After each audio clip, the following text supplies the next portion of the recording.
কেন কেন বিষয় নাকি? আমি কি নজর দিতাম নাকি? বলি বলি নজর দিচ্ছিলাম মনে করো নাকি?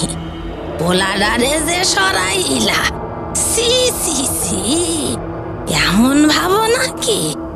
আমার তো কাম সারাই হইয়া আইছিল, চলিয়াই তো যাইতাম। এতে আবার গন্ডগোলের আছে নাকি? হ্যাঁ, বিড়বিড় করে বকতে বকতে বুড়িটা আশ্চর্য রকমের ক্ষিপ্র বেগে চলে গেল। পোলাটারে একটু কোলে নিয়েছিলাম, সহ্য করলো না। মর মর তোরা, আমি তো চলে যাইতেছি। এত এত বাটির বউ, হ্যাঁ?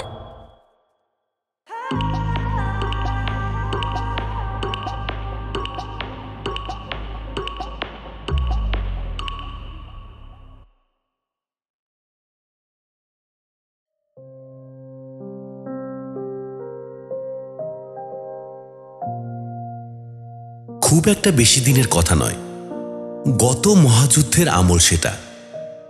দেশ ভাগ হওয়ার ঠিক আগেই এ কাহিনীর শেষ। যে শিশুর কথা বলছি সে আজ পূর্ণ যুবক, পড়াশুনো শেষ করে চাকরিতে ঢুকেছে। ঘটনাটারও 16 আনাই প্রায় সত্য, শুধু নামধামগুলো পাল্টানো হয়েছে, পাল্টানো উচিত বলে। কার্যকারণটা প্রথমে কেউ অত ধরতে পারেনি।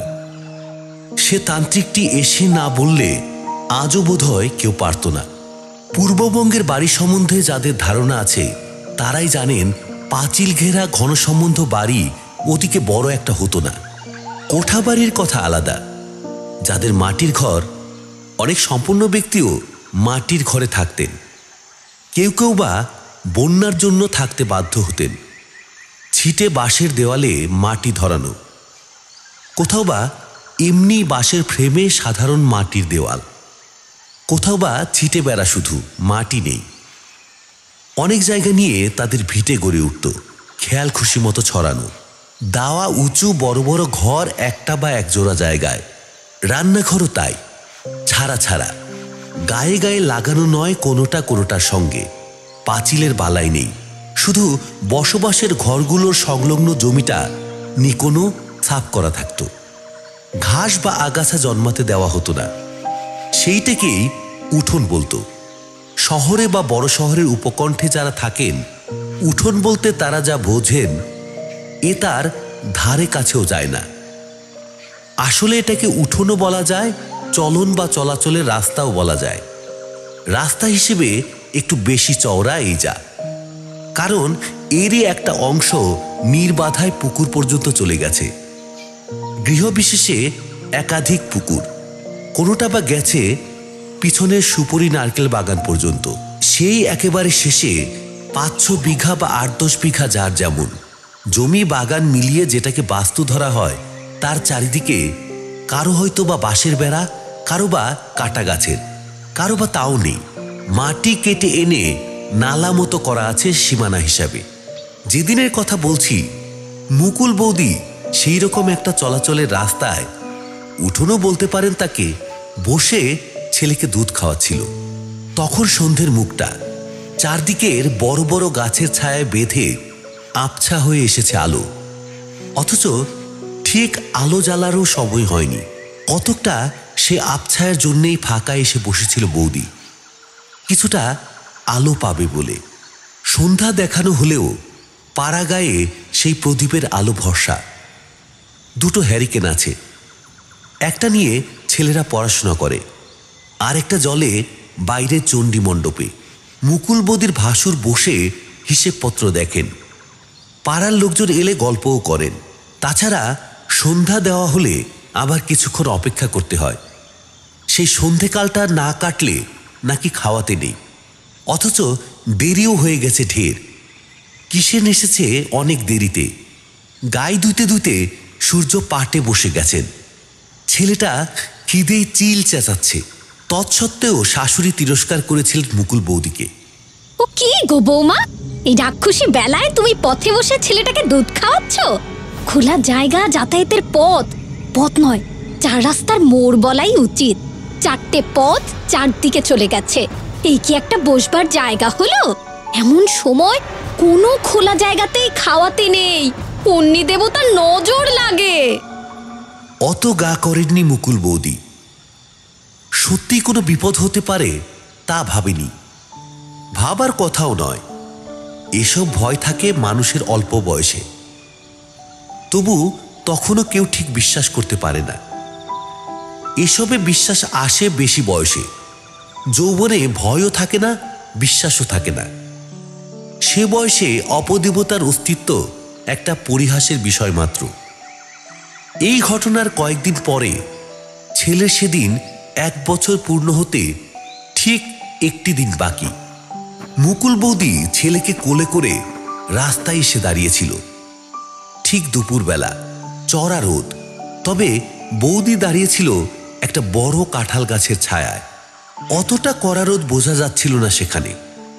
অবশ্য ছায়া না থাকলেই বা কি, রোদ থাকলেও দাঁড়াতে হতো। মুকুল বৌদি দাঁড়িয়েছিল মানিক জেলের খোঁজে, যে বুড়োটা মাছ দিয়ে যায়। আজ 3 দিন তার পাত্তা নেই, ফলে কারো পেটেই মাছ যায়নি কদিন। অসুবিধাটা মুকুলেরই বেশি। ছেলেটা সবে ভাত খেতে শিখেছে, কিন্তু মাছ না হলে একদানা ভাতও খেতে চায় না। সেই গরজেই একেবারে রাস্তার ধারে এসে দাঁড়িয়েছে। মানিককে দেখতে পেলে 1 কুনকে চাল আর 2 কুনকে খুদ কবুল করে নিজেদের পুকুরেই নামাবে একবার। আগে শুধু খুদ দিলেই হতো, এখন আর কেবলমাত্র 2 কুনে খুদে বড় পুকুরে জাল ফেলতে চায় না। যেদিন দরকার থাকে সেদিন সামান্য বস্তুও দুর্লভ হয়ে ওঠে। বহুক্ষণ দাঁড়িয়েও মানিকের দেখা পাওয়া গেল না সেদিন। ফিরেই আসছে। হঠাৎ একটি মেয়ে ছেলে কোথা থেকে এসে প্রায় পথ জুড়ে দাঁড়িয়ে গেল। আহা, কাদের খোকা গা, বাহ, ভারী সুন্দর খোকা তো। তোমার বুঝি গা মা, এইটি পেতাম না আর আছে। বাহ, বুক জোড়ানো ধন। খোকা বাবু, আমার সঙ্গে যাবে, পেট পুরে রসগোল্লা খাওয়াবো। বলতে বলতে হাত বাড়িয়ে খোকাকে কোলে টেনে নিল সে। ইচ্ছা ছিল না মুকুল বৌদির, যার তার কোলে ছেলে দেওয়া পছন্দ করে না সে। বিশেষত সব মুখে মুখ দিয়ে চুমু খায়, বিশ্রী লাগে ওর। কিন্তু তখন সেই মুহূর্তে ঠিক বাধাও দিতে পারল না। স্বভাবতই ছেলে মেয়েকে সুন্দর বললে মা একটু গলে যায়, আর দিনে দুপুরে পাড়ার মধ্যে ছেলেকে একবার কোলে করবে, আপত্তিরই বা কি কারণ দেখাবে? বরং না দেওয়াটাই অভদ্রতা দেখায়। কেন দিচ্ছি না মুখ ফুটে বলাও তো শক্ত। আর মেয়ে ছেলেটিও নেহাত খুব ছোট ঘরের কি ভিখেরি এমনও মনে হলো না। বাসি করা ফর্সা কাপড় পরনে, রংটা ময়লা হলেও চেহারায় বেশ একটা শ্রী আছে। ওর কলকাতার মাসিমা বলেন লাজ্জত। মুখটাও কেমন যেন চেনা চেনা লাগছে, কোথায় যেন এর আগে দেখেছে ওকে। সেক্ষেত্রেও যদি কিছু পরে মনে পড়ে যায় যে মেয়ে ছেলেটি ওদের জানাশোনা কিংবা দুঃসম্পর্কের আত্মীয় কেউ, তখন লজ্জার সীমা থাকবে না ছেলেকে কোলে দিতে অস্বীকার করলে। অবশ্য সে বেশিক্ষণ রইলও না। খানিকটা আদর করে চুমু খেয়ে আবার মায়ের কোলে ফিরিয়ে দিয়ে চলে গেল। সেই দিনই সন্ধ্যার সময় খোকার গা গরম হলো। রাত 10টা নাগাদ সে জ্বর উঠল 104 ডিগ্রিতে। গা পুড়ে যেতে লাগলো। ভয় পেয়ে রাত্রেই পাড়ার ডাক্তারকে ডেকে আনলো যোগেশদা, কিন্তু তিনি কিছুই বুঝতে পারলেন না। সর্দি নেই, কাশি নেই, বুকে সর্দি বসা কি জল জমা, কোনোটারই কোনো লক্ষণ পাওয়া গেল না। টাইফয়েড বা ওই জাতীয় কোনো জ্বর হলে সঙ্গে সঙ্গে এত জ্বর বাড়ে না। তবে এটা কিসের জ্বর? বিষিয়ে টিসিয়ে গিয়েছিল কোনো রকম? কোথাও কেটে কুটে যায়নি তো? অসহায় ভাবে এদেরই বারবার প্রশ্ন করলেন ডাক্তারবাবু। জ্বর কিন্তু বেড়েই যাচ্ছে এদিকে। ভোরের দিকে সদরে লোক পাঠানো হলো হাসপাতালের বড় ডাক্তারের জন্যে। সদর খুব বেশি দূরও নয়, মাইল 6। তবু খানিকটা নৌকোর পথ, ইচ্ছে থাকলেও তাড়াতাড়ি যাওয়া যায় না। ফলে সেখানে পৌঁছে ডাক্তারবাবুকে ধরে নিয়ে আসতে আসতে দুপুর গড়িয়ে গেল। তখন আর ডাক্তারের কোনো প্রয়োজন ছিল না, তার অনেক আগেই ছেলেটি মারা গেছে। কিন্তু কি হয়েছিল, কিসে মারা গেল, এত জ্বরই বা উঠল কেন, এমন নীল হয়ে গেল কেন ছেলে, তা এই বড় ডাক্তারবাবু কিছু বুঝতে পারলেন না। এরপরেও যোগেশদার একটি ছেলেই হলো। এটি আরো সুন্দর দেখতে, আরো স্বাস্থ্যবান। এর যখন 11 মাস বয়স, মুকুল বৌদিকে বাপের বাড়ি যেতে হয়েছিল। বাবার খুব অসুখ, মা তার আগে থাকতেই শয্যাশায়ী। এক বউ দিল্লিতে, আরেক বউ বাঙ্গালোরে। বাধ্য হয়ে মুকুল বৌদিকে যেতে হয়েছিল। সে কাছে থাকে, তার শ্বশুর বাড়িতেও লোকের অভাব নেই, অর্থাৎ কাজ করবার লোকের। শাশুড়ি, পিস শাশুড়ি, বড় যা, একবারই ছেলে মেয়ে, এদেরও কিছু অসুবিধে ছিল না। যেতে হয়েছিল, গিয়ে থাকতেও হয়েছিল মাসখানেক। মা যতদিন না উঠে সংসারে ভার নিতে পারেন। এইখানে একদিন মুকুল বৌদির বাপের বাড়িতে 2খানা ঘর, তারই একটা সামনের দালানে ছেলেকে নিয়ে বসে আছে। ছেলে বুকের দুধ আজকাল খায় না বড় একটা, সেদিনই খাচ্ছিল একটু একটু। এক বৃদ্ধা মহিলা এলেন। হরেন কেমন আছে রে তোর বাবা? হরেন মুকুলের বাবার নাম। মুকুল চিনতে পারল না ঠিক, কিন্তু চক্ষু লজ্জায় সেটা বলতেও পারল না। ইনি যে চেনেন, আর ভালো করেই চেনেন, তাতে কোনো সন্দেহ নেই। সেক্ষেত্রে একে চিনতে না পারাটা ওরই অপরাধ বলে বোধ হল। বিশেষ একটু পরেই আবার যখন ওর মার নাম ধরে তত্ত্ব করলেন, তরু কোথায় গেছে? সে ভালো আছে তো? মা গোপাল মামাদের বাড়ি গেছেন, কি একটু কাজে। আসুন, বসবেন না? হাসি হাসি মুখেই খবরটা দিতে হলো। না না, আমি আমি যাই। এই বুঝি তোর খোকা? বাহ, বেশ খোকা। কে কে খোকা বাবু? তোমার তোমার নাম কি? কি সুন্দর, কি জাত পানা মুখ। তুমি নাড়ু খাবে? রসগোল্লা খাবে? খাবে নাকি চকলেট? মুকুলের কোলেই রইল ছেলে। উনি শুধু গাল টিপে চুমু খেয়ে আদর করে চলে গেলেন।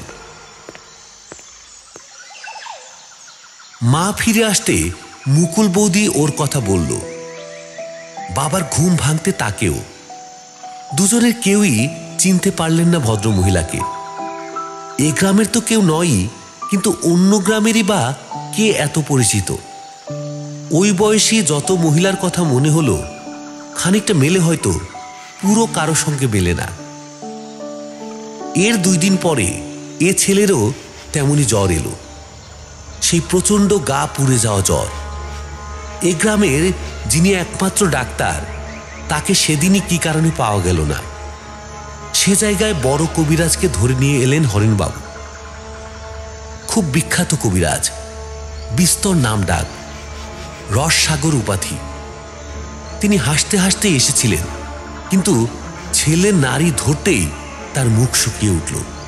তিনি হরেনবাবুকে বললেন, আমাদের শাস্ত্রে যেটুকু আছে আমি করছি, কিন্তু এর নাড়ির গতি আদৌ ভালো না। তোমাদের যাতে কোনো ক্ষোভ না থাকে সেইভাবে তোমরা চিকিৎসার ব্যবস্থা কর। অন্য কোনো ডাক্তার ডাকতে চাও ডাকো। যা করার সবই করা হলো। সন্ধে নাগাদ একজন কেন 2 জন ডাক্তারই এলেন। যোগেশ দ্বারাও এসে পড়লেন, কিন্তু কিছুতেই কিছু হলো না। রাত 1টা নাগাদ এ ছেলেও মারা গেল।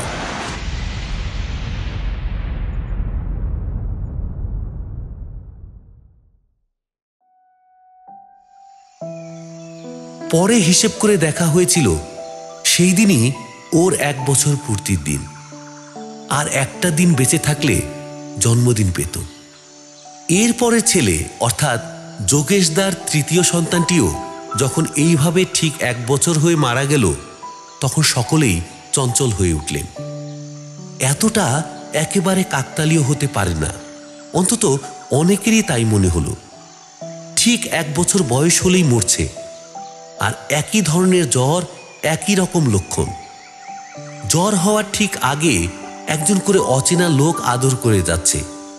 সবটাই স্বাভাবিক দৈব যোগাযোগের বলে মানতে চাইলেন না তারা। তৃতীয় সন্তানটির বেলায়ও নাকি সেই জ্বর আসার আগের দিন যোগেশদা কোলে করে নিয়ে বেরিয়েছিলেন।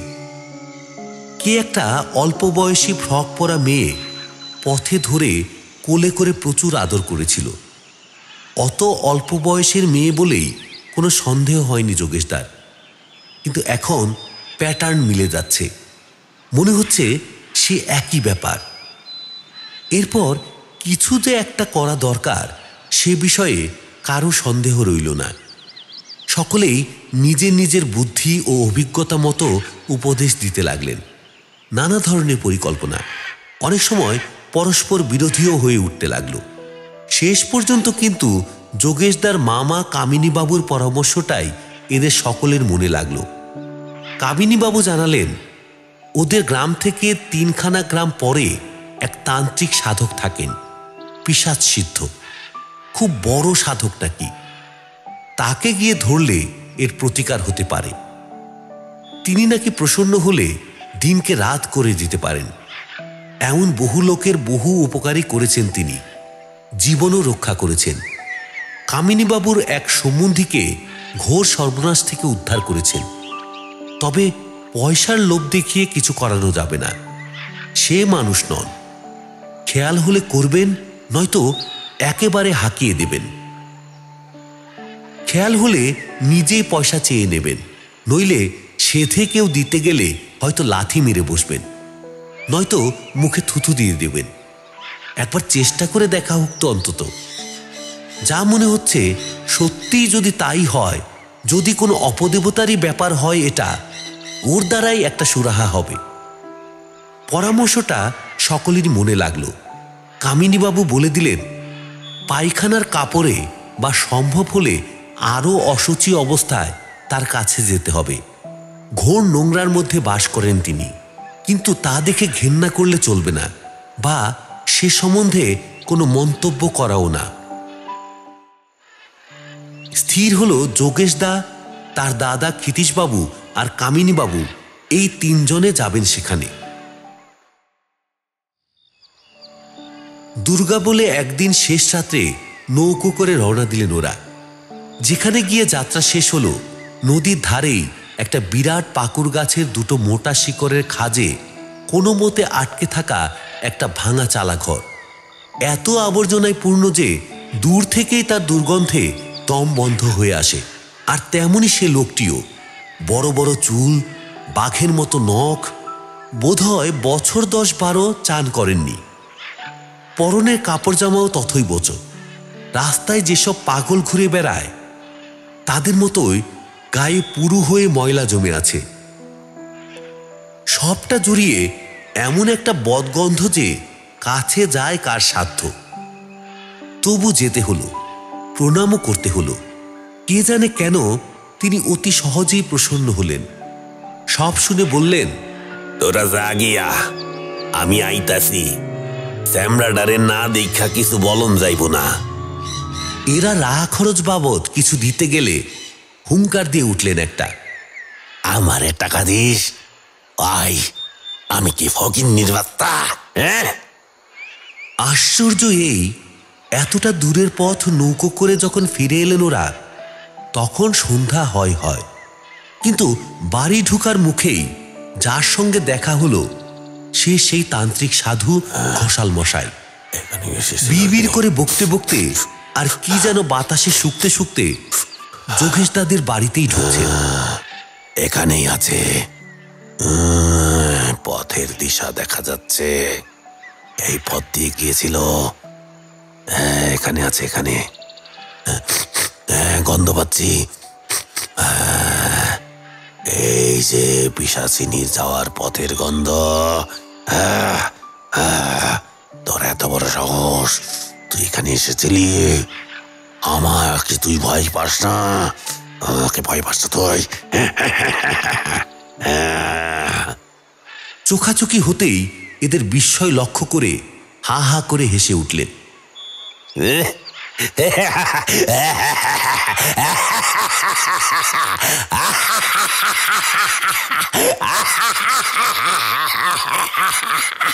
হাসিটাও যেন ঠিক সাধারণ মানুষের হাসি নয়। সে হাসির শব্দে এদের সর্বাঙ্গ শিউরে গায়ে কাটা দিয়ে উঠল। গাছপালায় যেসব কাকপাখির দল রাত্রির মতো এসে আশ্রয় নিয়েছিল, তারাও ভয় পেয়ে আর্তনাদ করে উঠল। ঘোষাল মশাই সেই প্রায় অন্ধকারেই মুকুলকে ভালো করে তাকিয়ে তাকিয়ে দেখলেন। তারপর আশ্চর্য কোমল সুরে বললেন, মা, গুরুজনরা যা বলে তা শুনতে হয়।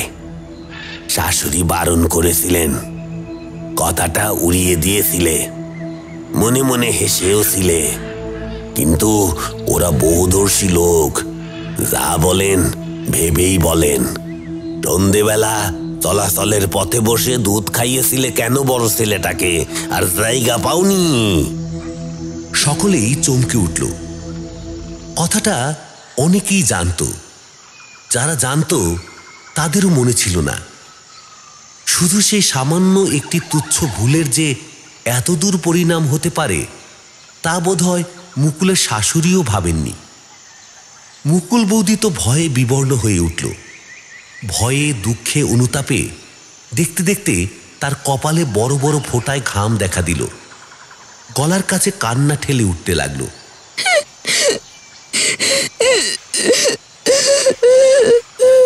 যোগেশদার মাই প্রথম কথা কইলেন। তার গলায় কান্না, বললেন, তাহলে কি হবে বাবা? আমার বৌমার কোনো ছেলে বাঁচবে না? কে বললে বাঁচবে না? সবটাইতেই কর্তার ডক কানিস কেন মাগি? বাঁচবে না তো আমি আছি কি করতে? সব ঠিক করে দেব। এই তো সামনে আবার ছেলে আসছে ওর, এ বাঁচবে। ওর আরো ছেলে মেয়ে হবে, সব বাঁচবে সব। তবে যা বলে যাচ্ছি ঠিকঠাক মতো তাই শুনতে হবে। যতদিন না ছেলের 18 মাস বয়স হচ্ছে, ততদিন ছেলেকে কোনো খোলা জায়গায় বসিয়ে খাওয়াবে না। সন্ধ্যার পর ঘরের বার করবে না। আর কোনো অচেনা লোকের কোলে দেবে না। এই যদি শুনে চলতে পারো, তাহলে আর ভয় নেই। এ ছেলে 18 মাস পেরিয়ে গেলে অন্য ছেলে মেয়েও বাঁচবে। কিন্তু ক্ষিতীশবাবু খুব ভয়ে ভয়ে প্রশ্ন করলেন, কিন্তু যদি কোনো বিশেষ কারণে বার করতে হয়? মার লাঞ্ছনা দেখে ভয় হয়ে গেছে তার। নিতান্তই যদি বার করতে হয়। এবার আর খিচিয়ে উঠলেন না ঘোষাল মশাই। সর্ষের তেলের মশাল জ্বালিয়ে এক হাতে মশাল আর এক হাতে ছেলে নিয়ে বেরোবে। যেই বেরো, যতক্ষণ বাইরে থাকবে, যার কোলে থাকবে তার হাতে সেই মশাল থাকবে, নেভা চলবে না। ঘোষাল মশাই বাইরের পুকুর পাড়ে বসে পান্তা ভাত আর বাসি মাছের অম্বল খেয়ে চলে গেলেন। যাবার সময় কি ভাগ্যে একটা টাকাও চেয়ে নিলেন ক্ষিতীশবাবুর কাছে। যোগেশদা তাড়াতাড়ি 5টা টাকা বের করে দিতে গিয়েছিলেন। তাকে কুৎসিত কটু ভাষায় গালাগালি দিয়ে উঠলেন, আমি কি ফকির নির্বাত্তা? যোগেশদা সামনে থেকে পালাতে পথ পান না।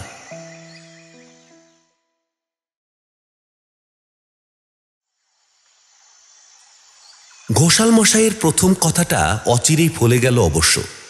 একটা ছেলেই হলো আবার মুকুল বৌদির, আগের মতো সুন্দর ফুটফুটে ছেলে। তবে তাতে আরো চিন্তা বেড়ে গেল। ঠিক নিশ্চিন্ত হতে পারল না কেউ। ঘোষাল মশাইয়ের আশ্বাসবাণী যে সত্য হবে তা এখনো প্রমাণিত হয়নি। ছেলে এর আগেও হয়েছে, সুশ্রী স্বাস্থ্যবান 3 বারেই হয়েছে। 1 বছর করে বেঁচেওছে, কিন্তু রাখতে পারা যায়নি। এবারে কি থাকবে?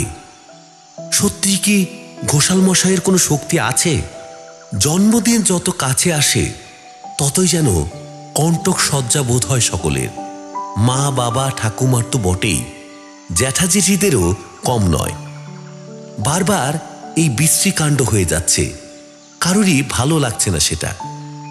কিন্তু ঘোষাল মশাইয়ের প্রভাবেই হোক আর সাবধানে থাকার জন্যেই হোক, উৎকণ্ঠ রুদ্ধ নিঃশ্বাস প্রতীক্ষার মধ্যে দিয়ে একসময় 1 বছর পূর্ণ হয়ে গেল খোকার। তাও যেন বিশ্বাস হতে চায় না। সবাই বারবার হিসেব করছেন, পাঁজি ক্যালেন্ডারের সঙ্গে মিলিয়ে দেখছেন। তবুও দুর্ভাগ্য যে সত্যি কাটল, 1 বছর যে ভালোই ভালোই পার হয়ে গেল, একথা ভাবতে পারেন না আর।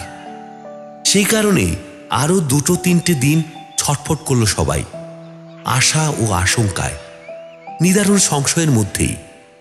তারপর একটু একটু করে যেন নিঃশ্বাস পড়ল সকলের। আবার সহজ হতে শুরু করলেন সবাই। অবশ্য ফাড়া একেবারে কাটেনি এটাও ঠিক। ঘোষাল মশাই 18 মাস বা 1.5 বছর সময় বেঁধে দিয়েছেন। ওই সময় পর্যন্ত সাবধানে থাকার নির্দেশ আছে। তবু আসল সেই ভয়ঙ্কর 1 বছরের সীমানা তো পেরিয়ে আসতে পারা গেছে, এই তো ঢের।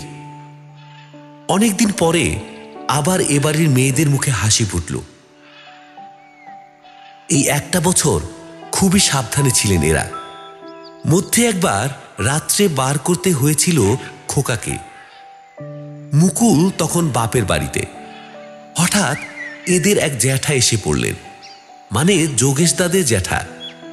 ভারত ছাড়ো আন্দোলনে জেলে গিয়েছিলেন। দীর্ঘকাল পরে ছাড়া পেয়ে একবার এদের সঙ্গে দেখা করতে এসেছেন। সেই দিন ভোর রাত্রে রওনা হতে হবে। অবিলম্বে হাসপাতালে ভর্তি হওয়া দরকার। গুরুতরভাবে পীড়িত। একদিন দেরি হওয়া মানেও মৃত্যুর দিকে 1 পা বেশি এগিয়ে যাওয়া। সুতরাং তাকে নিয়ে যাওয়া যায়নি অত দূর। রাত পোহানো পর্যন্ত অপেক্ষাও করা যায়নি। খোকাকেই আনতে হয়েছিল।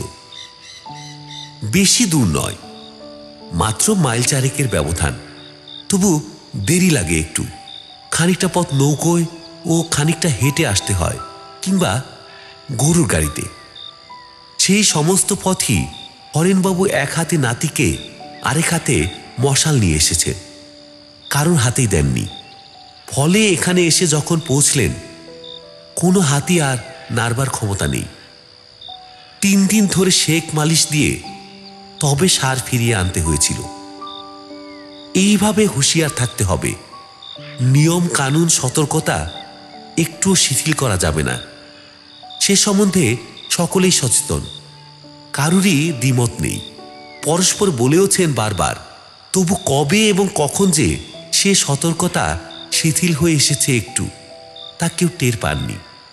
এমনকি যার সবচেয়ে সজাগ থাকার কথা, সেই মুকুলও যে কখন নিজের অগোচরেই একটু ঢিল দিয়েছে আগের সেই সদা সতর্কতায়, তা সেও বুঝতে পারেনি। আর তার ফলে সেদিন একটা অঘটন ঘটে গেল। কালটা পূর্বাহ্নবেলা, 9টা 9:30 হবে।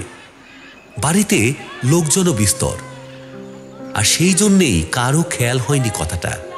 আর একেবারে বাইরেও নয়, দরজা ঘেঁষে বসেছিল ঠিকই। তবু ঘরের মধ্যে বসেই মুকুল দুধ খাওয়াচ্ছিল তার ছেলেকে। 1 বছরের হলেও এখনো ঝিনুকে দুধ খায় খোকা। গ্লাসে বা বাটিতে চুমুক দিতে শেখেনি। ব্যাপারটা কেউ লক্ষ্যও করেনি। সকলের চোখের সামনে বলেই হয়তো বিশেষ করে লক্ষ্য করার মতো মনে হয়নি কারো। একান্ত সহজ ও স্বাভাবিক দৃশ্য। ঘরের সামনে দাওয়ায় বসে খাওয়ালেও কেউ লক্ষ্য করত না।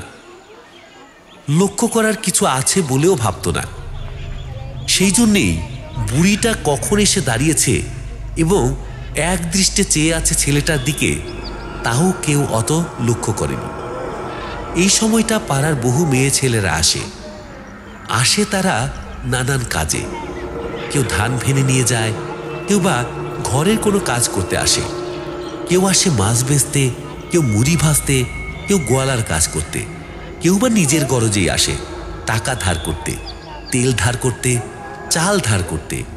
ভিক্ষার্থী সাহায্যার্থী হয়েও অনেকে আসে। তাছাড়া অনেকেরই এটা যাতায়াতের পথ। এদের বড় পুকুরে স্নান করতে আসে অনেকে, পুকুর পাড় থেকে শাক তুলতেও। এদিক থেকে ওদিকের কোনো বাড়ি যাবার পক্ষেও এদের উঠোন ডিঙিয়ে যাওয়া সহজ।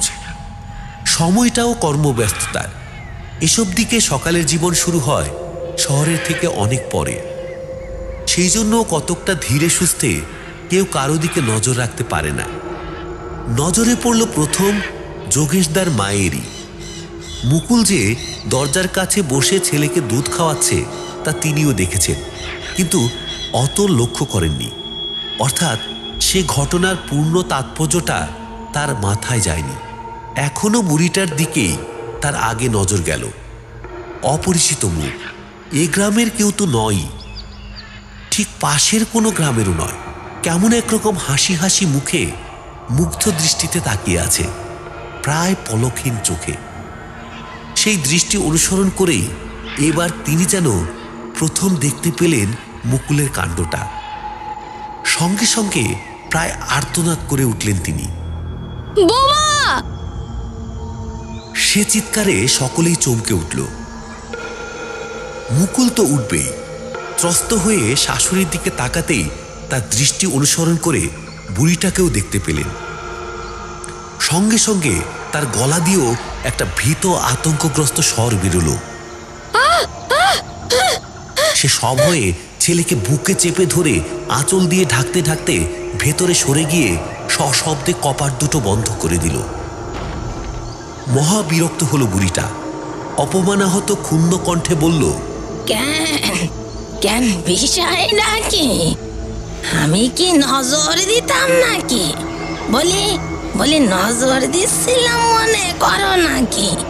পোলাডারে যে সরাইলা, সি সি সি, এমন ভাবো নাকি? আমার তো কাম সারাই হইয়া আইছিল, চলিয়াই তো যাইতাম। এতে আবার গন্ডগোলের আছে নাকি? হ্যাঁ, বিড়বিড় করে বকতে বকতে বুড়িটা আশ্চর্য রকমের ক্ষিপ্র বেগে চলে গেল।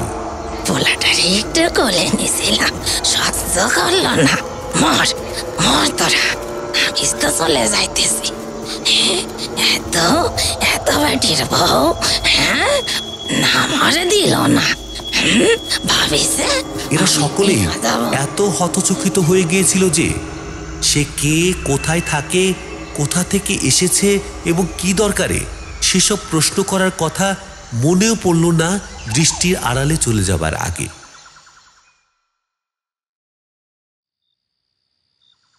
সেই দিনই সন্ধ্যায় বাচ্চাটা জ্বর হলো, সেই ভুতুরে জ্বর।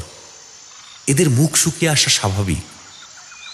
মুকুল এবং মুকুলের শাশুড়ি কান্নাকাটি শুরু করবেন, তাতেও বিস্মিত হবার কিছু নেই। সকলেই ধরে নিলেন যে আর কোনো প্রতিকার সম্ভব নয়, একেও হারাতে হবে এবার। এমনকি ক্ষিতীশদা যখন ডাক্তার ডাকতে উদ্যত হলেন, তখন যোগেশদাই তাকে বাধা দিলেন। কি লাভ দাদা, বুঝতেই তো পারছো। কিন্তু সামনে সেই সকল দিক আচ্ছন্ন করা অন্ধকারের মধ্যে একটা ক্ষীণ আশার আলো এই যে এবারের জ্বরের তাপটা পূর্ববারের মতো ভয়াবহ নয়, গতিটাও অত দ্রুত নয়। শেষ রাত্রেও 103-এর বেশি উঠল না। ছেলেও তেমন বেহুশ হয়ে পড়ল না। ক্ষিতীশদা তখনই মনস্থির করে ফেললেন আর কারো কথা শুনবেন না তিনি। একেবারেই সদর থেকে বড় ডাক্তার ডাকবেন। তার এবার একটা ঘোড়া হয়েছে, সদরে পৌঁছতে 1 ঘন্টার বেশি লাগবে না। যদি ডাক্তারকে ধরতে পারেন তো বেলা 9টা-10টার মধ্যেই তাকে নিয়ে চলে আসতে পারবেন। যোগেশদারও বোধ হয় জ্বরটা দেখেই একটু ক্ষীণ আশার সঞ্চার হয়েছে, তিনি আর বাধা দিলেন না।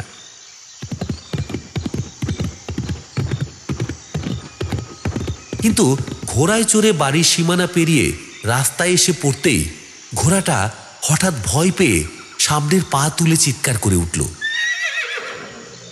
ক্ষিতীশদা পড়ে যেতে যেতে কোনো মতে সামলে নিয়ে চেয়ে দেখলেন সামনে একটা মানুষের মতো কি। সেই শেষ রাত্রের ঝাপসা আলোতে আর একটু ঠাউরে দেখলেন ঘোষাল মশাই। আপন মনেই বিড়বিড় করে কি বকছেন। আর উপর দিকে মুখ তুলে কি যেন শুকছেন।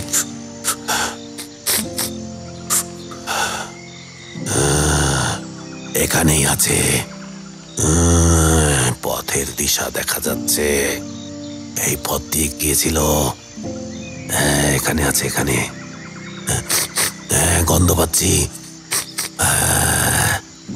এই যে পিশাচিনীর যাওয়ার পথের গন্ধ।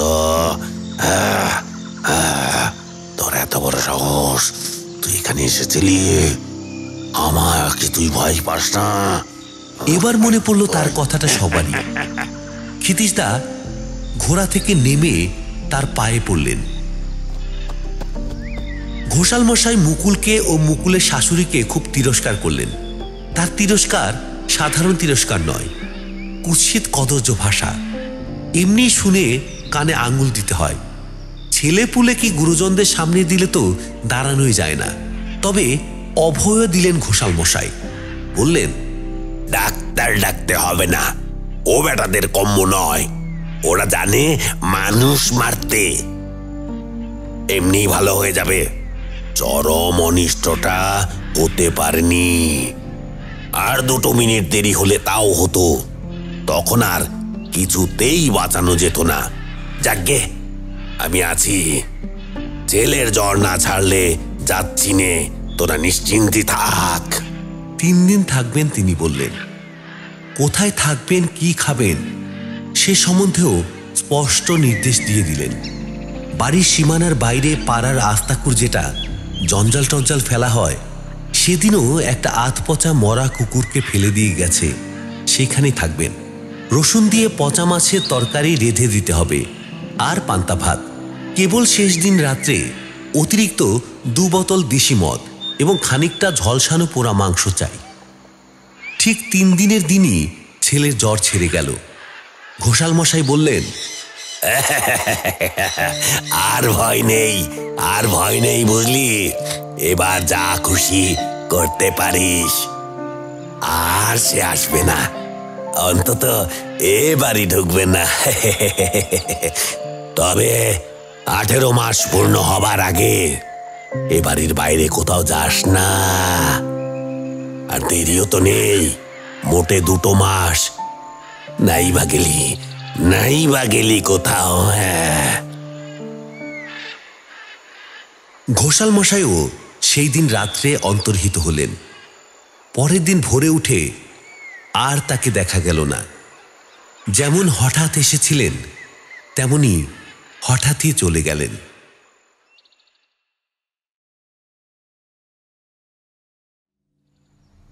এর মাসখানেক পরে একদিন সেই বুড়িটাকে আবার ওদের বাড়ির সামনে রাস্তায় দেখা গিয়েছিল।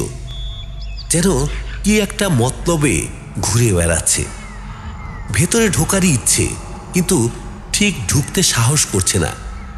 ভাবভঙ্গি কতকটা সেই রকম।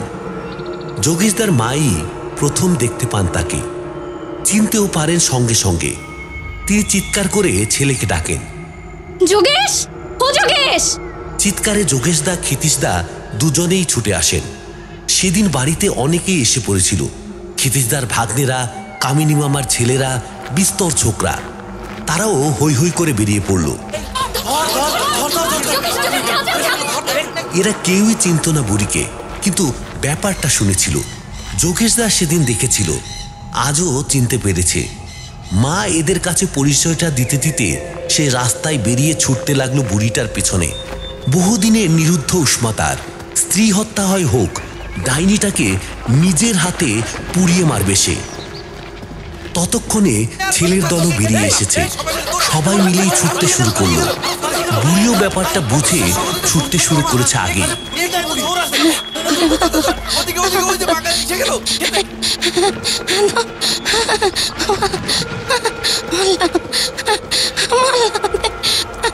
তবে তা নিয়ে ওরা কেউ মাথা ঘামায়নি অত। একে মেয়ে ছেলে, তাই বুড়ো মানুষ, কতক্ষণ পারবে ওদের সঙ্গে ছুটতে?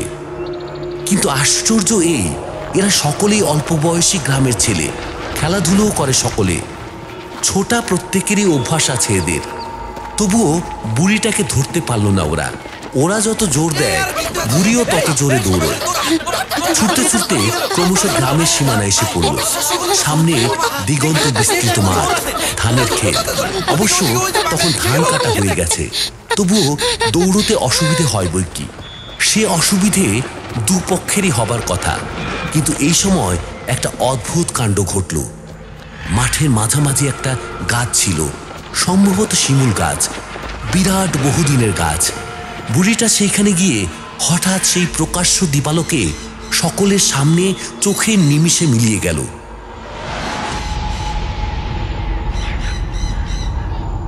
আগের মুহূর্তেও সকলে দেখেছে বুড়িটাকে সেই গাছটা দুহাতে জড়িয়ে ধরতে। পর মুহূর্তে আর কোনো চিহ্ন দেখতে পেল না তার। ভয় হবারই কথা, ভয় হলো। যতই দিনের আলো হোক আর দল বেঁধে থাক, এমন অলৌকিক অবিশ্বাস্য কাণ্ড দেখলে কার না ভয় হয়। সকলের গাটা ঢোল দিয়ে উঠল একবার, মুখ শুকিয়ে গেল। কিন্তু যোগেশ দাও প্রতিহিংসায় স্থির প্রতিজ্ঞ। সে বলল, এই আমি এখানে আছি, তোরাও জন দুই থাক, বাকি সব বাড়ি গিয়ে কিছু কাঠ খড় তেল নিয়ে আয়, গাছটাকে পুড়িয়ে দেব। সেই মতোই ব্যবস্থা হলো। চারিদিকে কাঠখড় সাজিয়ে তেল ঢেলে আগুন লাগিয়ে দেওয়া হলো।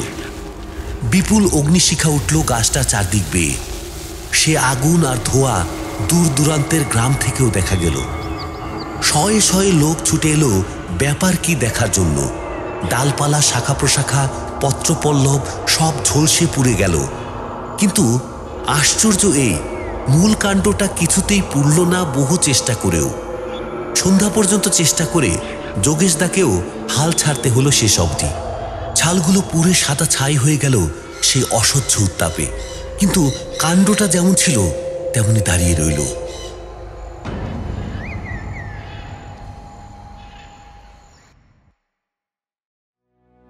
আজও নাকি আছে, তেমনি খাড়া দাঁড়িয়ে আছে।